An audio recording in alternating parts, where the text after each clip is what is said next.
Save People's Park. Hell yeah.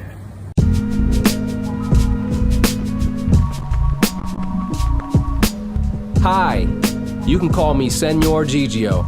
I'm an independent artist based in the Bay Area. I make hip-hop music. I direct and edit videos. I'm a cartoonist. I'm an animator. I'm a comic book writer and illustrator. I'm even a practicing psychic, and I read tarot cards for people. I grew up in Fairfield, California, not too far out from the Bay. Some people argue that Fairfield is the Bay, and others have a strong case against it not being the Bay. But that's all whatever to me. I always grew up feeling a strong connection to San Francisco, the city being my birthplace, so you couldn't tell me I wasn't from the Bay. As a budding teenager, I began finding my identity as an artist, a songwriter, and a rebel. Making music became my passion. I correlated what I was doing with the spirit of the 60s and the 70s. Even though I was rapping and MCing, I would listen to old music, cats like Bob Dylan, Jimi Hendrix, and Janis Joplin. And I love that these artists found themselves in the center of it all in the Bay Area, in San Francisco, Oakland, and Berkeley. Wow. Seemed like the perfect stage to change the world on.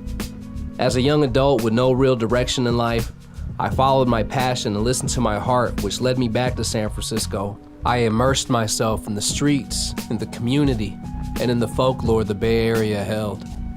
I got my psychedelic rites of passage through taking magical mushrooms on Haight-Ashbury, then tripping through Golden Gate Park. You see, it's always been spiritual for me. I'd find myself coming over to Berkeley to be on Telegraph Avenue eventually. My wife, Zizi, grew up on the avenue. She later became a vendor and sold her art there. She welcomed me into that world. I was embraced by people who treated me like family. For instance, a man named Wizard became my mentor. Wizard used to read tarot for the public on Telegraph Avenue in Channing, all the way back to the 70s. I came to him as a confused young man, and he blessed me with sage wisdom and guidance that honestly saved my life in so many ways. Wizard himself was homeless, though you wouldn't know off the bat on how he carried himself and his reputation for helping others. He had a safe space in People's Park. When he retired from reading tarot, I took over that corner and started offering readings myself. Being on Telegraph Avenue as a tarot reader taught me a lot and truly empowered me to live my life louder and more openly as a spiritual man. My friend Wizard passed away earlier this year. So I was making this music video you just saw, Random Acts of Nonconformity.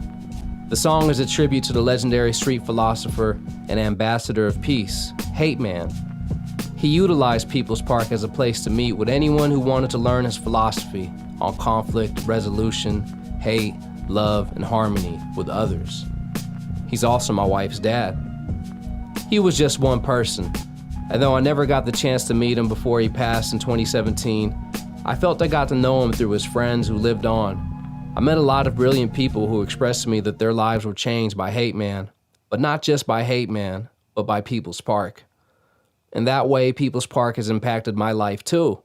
Back in 2011, one of my first big gigs, I got to perform and host the legendary event, Hip Hop in the Park.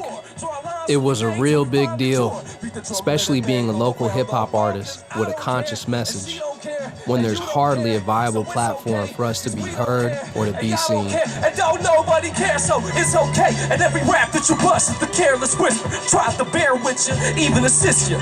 I've even shot some music videos here throughout the years.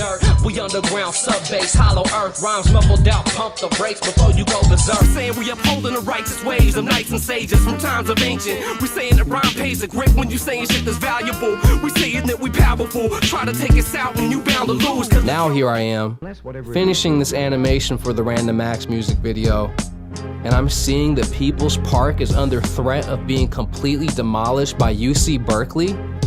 What an injustice. I can speak on what it means to me, but the history and the impact of this place is so deep. I decided I needed to make a film. I decided I needed to speak with folks there on Ground Zero, at People's Park, on Telegraph Avenue, in the historical city of Berkeley.